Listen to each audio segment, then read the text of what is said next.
Well, Guillermo's prediction seems like it has potential to be surprisingly accurate.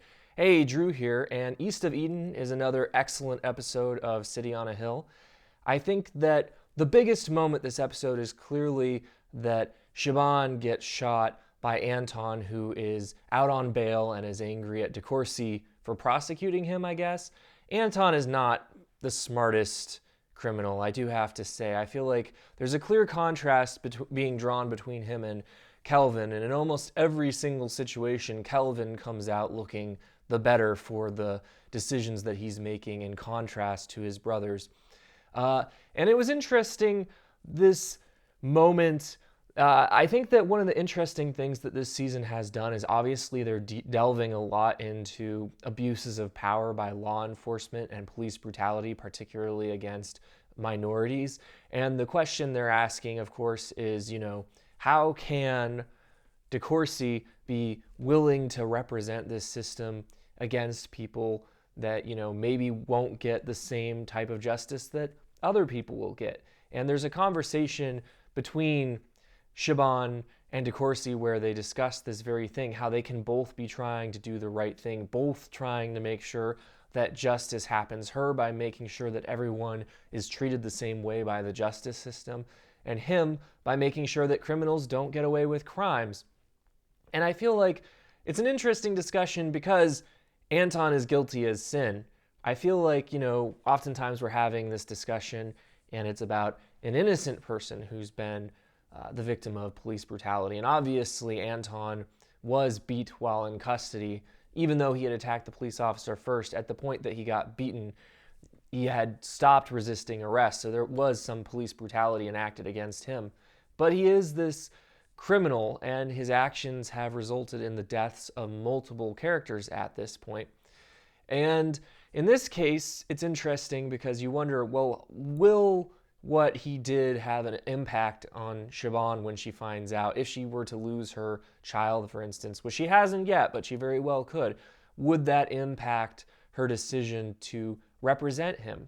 It's an interesting question. I personally don't think it should, because regardless of whether or not a person in an individual case deserves to go to prison or not, that doesn't change the fact that, we can't have people being treated unfairly by the justice system. Everyone needs to be treated the same.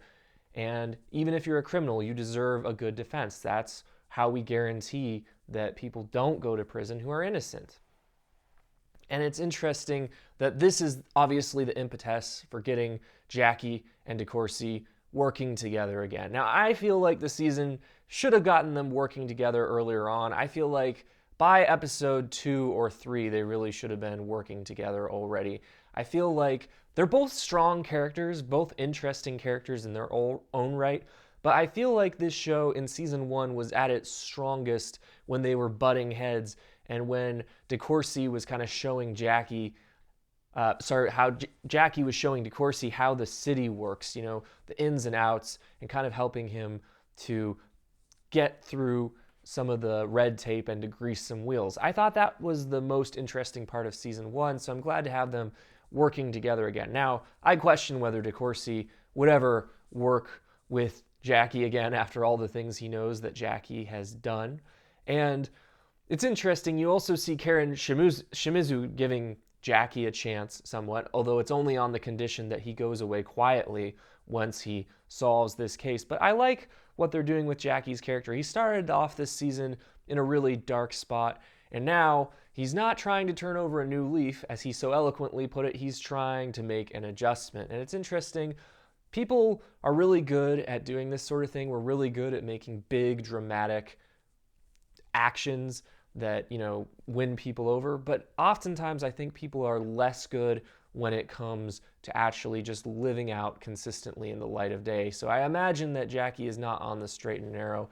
And it would be quite surprising if this is a little bit more than him kind of swerving a little bit rather than actually changing his direction. But it'll be interesting to see, and I'm glad to have Jackie and DeCourcy finally working together. I thought their conversation at the hospital, I think one of the best gags this episode was how Jackie is trying to do the right thing and no one will believe him.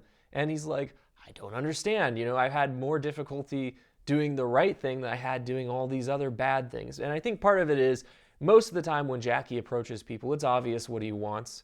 And in this situation, people couldn't figure out what the ask was. So they're questioning, like, why would he possibly help us? The ask must be pretty steep and we're not sure we want to pay.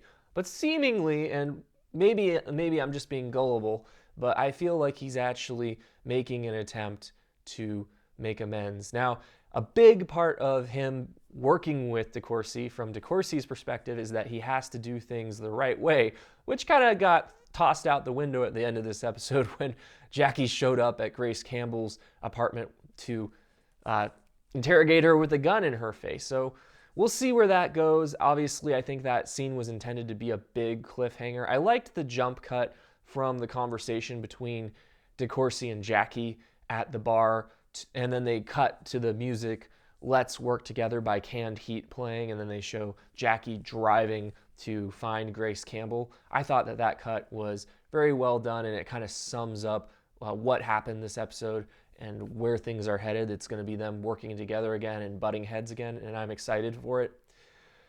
Grace Campbell, this episode, I do think some of you have questioned her acting ability, and I personally think Pernell Walker, like, when she's having to deliver dialogue that is informational dialogue or exposition, she can be kind of stilted. But I felt like in the emotional moments this episode, when she was pleading with Anton to come clean with her, and when she was acting fearfully as Jackie burst into her apartment, I thought that she acted those scenes pretty well. I think she has good emotional instincts as an actress, but it's just a little bit hard for her to do line readings, I think. But that's just my perspective. Some of you might not think she's a bad actress at all, and that's, it's a little bit subjective. But as Prince of Mathematicians said in the comments, it seems a little bizarre that she wouldn't have known what was going on with Anton and Kelvin. And this episode does take some time to kind of address that maybe it was her sticking her head in the sand a little bit. Maybe she kind of had some ideas. Maybe she suspected, but she wasn't quite willing to come out with her suspicions. And her scenes with the father were, pretty touching, because I liked seeing her put this, this frumpy person at the bank in their place in the first episode, and watching Grace this episode, having to plead and beg and just swallow her pride to try and get her son out of prison, to try and get the bail money, and seeing her losing her position in the community. Like, I think she's making some dumb decisions, such as taking money from the collective to bail her son out. I think obviously this is going to have tragic consequences for her, I think. But I sympathize with her deeply in all these circumstances. It's got to be an extreme challenge for her to try and figure out, how do you love your child when you know that he's done these things. I also thought the scenes with Jackie and his family this episode were some of the most touching scenes between him and his family in the show so far. I think that the East of Eden title has a lot to do with the novel East of Eden by John Steinbeck, and you see that thematically a lot of this episode had to do with parents and how parents have hurt their children. And Jackie's speech to his daughter, which was really a touching speech, and Kevin Bacon did a fantastic job delivering it, about how, you have to have the courage to survive. Children do what they need to do to survive their parents, and you're brave because you have done what you needed to do to survive. Essentially blaming himself for his daughter's behavior, saying, look, I know you did these things that were bad, but you did what you had to do because of me. I thought that was a really brave moment on Jackie's part, and seeing him kind of rekindle some of his passion with his wife and seeing their relationship starting to get on firmer footing. I am enjoying this character arc for Jackie. Now, I don't know that it's going to last, as I said. I don't know if he can actually live out these changes in the light of day. I think that having these big dramatic moments is easy, but actually changing who you are, not many people can do it. I'm curious what's going on with Maeve Reagan. They've really made a big deal of her so far, and there was this ominous feeling in that scene where Father Doyle took her aside and said something to her. So I feel as though she's possibly going to do something really, really damaging to the Roar family, and I'm just waiting for that shoe to drop. I just have a bad feeling about her, let's say. Let's talk about Kathy Ryan.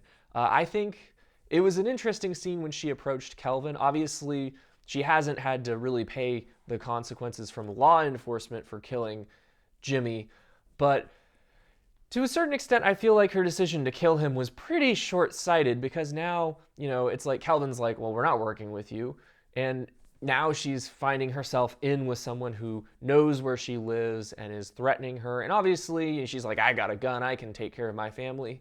But I just tend to suspect that she's out of her league and that this is going to have repercussions for her family that she doesn't suspect. I think that this show, there's a lot of tragedies on the horizon, a lot of heartbreaking moments, and I think Kathy could be on ground zero of one of them.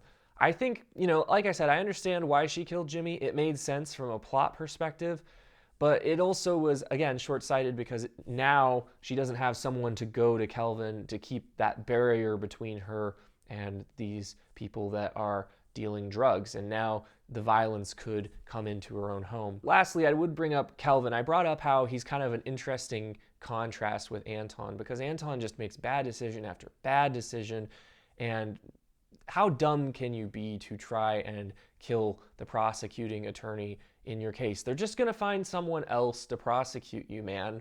You're not going to get off because you commit another murder. In fact, you're more likely to land in deeper trouble. So this decision was, frankly, pretty incomprehensible. I feel like it was a good melodramatic twist, but from the perspective of actually making logical sense for the character, it just makes him come off as a dumbbell. Kelvin, for his part, seems smarter than his brother. He was the one who said they shouldn't try to take out the other rival gang member, that the heat was too intense, that if they did it, they'd probably get caught, and he was right. And this episode, we see him going to try and commit the hit himself. And then this moment where the school bus stops in front of him and he sees these girls getting off, obviously reminding him of Raina, whose death happened at the beginning of the season. And I thought this was a smart moment because obviously Kelvin, more than Anton, is struggling with the consequences of his criminality, and he doesn't want to have more collateral damage on his conscience, so he backs off. And in contrast, Anton goes after DeCourcy and ends up shooting Shaban instead and has more collateral damage on his conscience. So I think the contrast there is pretty well done. So on the whole, East of Eden was another solid episode. I think that the characters are moving in interesting directions, and I'm